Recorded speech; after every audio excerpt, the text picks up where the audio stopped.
আসসালামু আলাইকুম। আপনারা সবাই কেমন আছেন?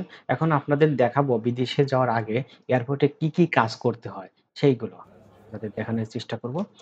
ফার্স্ট এ ব্যাগ গোছানোর সময় মনে রাখতে হবে চেক ইন ব্যাগ বা লাগেজ মানে যে ব্যাগ এয়ারলাইন্সের কাউন্টারে জমা দিতে হবে সেখানে কোনো টাকা-পয়সা, অন্য কোনো জিনিসপত্র, টিকেট রাখা যাবে না। এসব জিনিস একটা ছোট ব্যাগে নিজের সাথে রাখতে হবে। ব্যাগ আমাদের ২ টি নিতে হয়। একটা লাগেজ ব্যাগ, একটা হাতের ব্যাগ।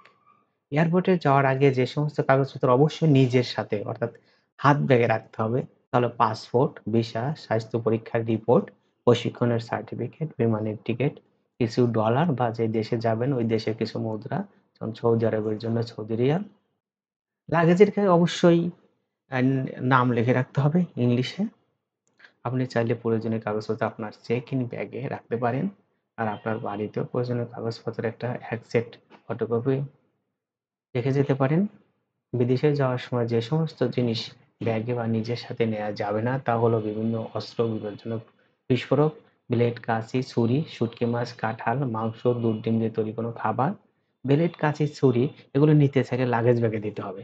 যদি লাগেজ ব্যাগ বিমানের ভিতরে থাকে এটাতে কোনো সমস্যা হয় না। কিন্তু হ্যান্ড ব্যাগ এগুলো রাখা বিপজ্জনক এবং রাখতে দিবে না। চেকিং এ এগুলো আটকে দিবে। এখন আমি বাসা থেকে বের হয়েছি, বনশ্রী বাসা। এখন এয়ারপোর্টের দিকে। এয়ারপোর্টে ওইখানে কিছু কাজের জন্যই কমপক্ষে ৩ ঘন্টা আগে ওইখানে পৌঁছাতে হবে। যে আমি এখানে পৌঁছে গিয়েছি। এই দেখুন আমার উপরের এইটা হলো হাত ব্যাগ আর নিচেরটা হলো লাগেজ ব্যাগ। ওর পাশে আমার ফ্রেন্ডের ব্যাগটা। আমরা অপেক্ষা করছি এখন ভিতরে ঢোকার জন্য। যেহেতু আমার পাসপোর্ট, ভিসা এগুলো আমার ফ্রেন্ডের কাছে। ফ্রেন্ড আসলে ওইটা দেখিয়ে ভিতরে ঢুকতে হবে। ভিতরে ঢোকার জন্য ফার্স্টে ওই কাগজপত্রগুলো দেখাতে হবে। ওরা দেখবে একজন সিকিউরিটি গার্ড দেখে আমাদেরকে ভিতরে নিয়ে যাবে।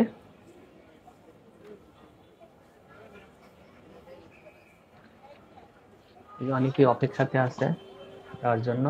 আমরা ওইটা চেকিং করে ভিতরে ঢুকে পড়লাম। এখন ভিতরে ঢুকে ওইটা আমাদের এই ব্যাগগুলো এবং বডি এগুলো চেক আপ করতে হবে চেকিং মেশিন মানে স্ক্যানার মেশিনের মধ্যে দিয়ে। এই স্ক্যানার মেশিনের জন্য আমরা এখন একটা কাউন্টারে যাব। কাউন্টারে গিয়ে অপেক্ষা করতে হবে। আমাদের জিজ্ঞেস করতে হবে যে আমাদের যে কোন এয়ারপোর্ট কোন বা আমরা বিমানে যাব, কোন দেশে যাব সেটা কোনটা কোন দিকে কাউন্টার। এই যে আমরা কাউন্টারে দাঁড়িয়ে আছি। এই যে আমার ব্যাগের উপরে দেখুন এখানে লেখা আছে লাগেজে ইংরেজিতে আমি অ্যাড্রেস এবং ফোন নাম্বার এগুলো লিখে রেখেছি। আমরা এখানে লাইনে দাঁড়িয়ে আছি। এই লাইনে দাঁড়াতে হয়, বিভিন্ন প্রসেসিং এর কাজ করতে হয়। এইখানে সামনে স্ক্যান মেশিনে আমাদের লাগেজ এবং ব্যাগগুলো দিতে হবে। দেওয়ার পরে ওইখান থেকে ওনারা বোর্ডিং পাস একটা দিবে। বডিও চেক করবে। চেক করে ওইখানে ওনারা আমাদের একটা বোর্ডিং পাস বা একটা টিকেট নাম্বার দিবে। এই যে হাতে আছে এগুলো হাতে রাখতে হবে এই কাগজপত্রগুলো। পাসপোর্ট, ভিসা এবং টিকেটের কাগজ ওইগুলো রেখে ওইখানে চেক করতে হবে। এখন আমরা আছি ইমিগ্রেশনে। এই যে ইমিগ্রেশন এগুলো হাতে করে রাখতে হবে। ইমিগ্রেশন এখানে বা পুলিশ আমাদের চেক করবে বিভিন্ন কাগজপত্র এবং সবকিছু ঠিক আছে কিনা এগুলো টিকেট এগুলো চেকিং করার পরে তারপর আরেকজন পুলিশ আমাদের পাসপোর্ট দেখবে কোনো সিল দেওয়া আছে কিনা। যেটাই সিল দেওয়া থাকলে তখন এই যে আমরা এগুলো সব কাজ প্রসেসিং করে আমরা ভিতরে ঢুকে গেলাম। এখন এখানে আমরা বিমানের জন্য অপেক্ষা করব। বিমানে অপেক্ষা করার পরে বলতে হবে যে কোথায় কোন গেট দিয়ে আমরা ঢুকবো। সেই গেটের এখানে বিমানে ওঠার আগে বিমান কর্তৃপক্ষ আমাদের আবার চেকিং করবে, বডি চেক করবে। আমরা ওই যে হ্যান্ডব্যাগ যেটা আছে হাতে কাঁধে ঝোলানোর এইগুলো এবং ঘড়ি, প্যান্ট, জুতা এগুলো সবকিছুই চেক করবে। চেক করার পরে তখন আমরা বিমানে ঢুকবো। এখানে ওয়েটিং রুম। আমরা একটু হেঁটে হেঁটে দেখছি। এই যে আমাদের চেকিং শেষে আমরা এখন বিমানে উঠে পড়েছি। আমাদের বিমান সৌদি এয়ারলাইন্স, সৌদি এয়ার। আমরা সিট খুঁজছি। সিটে ওই যে বোর্ডিং পাস যেটাতে ওইটাতে সিট নাম্বার দেওয়া আছে। আমরা সিট খুঁজছি। ভিতরে উঠে সিট নাম্বারটা দেখে আমরা ওইখানে বসবো। এইখানে এই যে আমরা হেঁটে যাচ্ছি আরেকটা রুমে।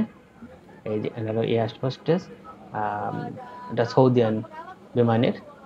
ওনারা হচ্ছে সৌদিয়া হিজাব পরে আছে। এটার পাশেই আমাদের সিট, আমাদের সিটের এই ওনাদের পাশেই সামনেই আমরা সিট পেয়ে গেছি। এটি আমাদের সিট, যেহেতু আমরা 3 জন যাচ্ছি। এই যে কর্নারটাই আমি নেব।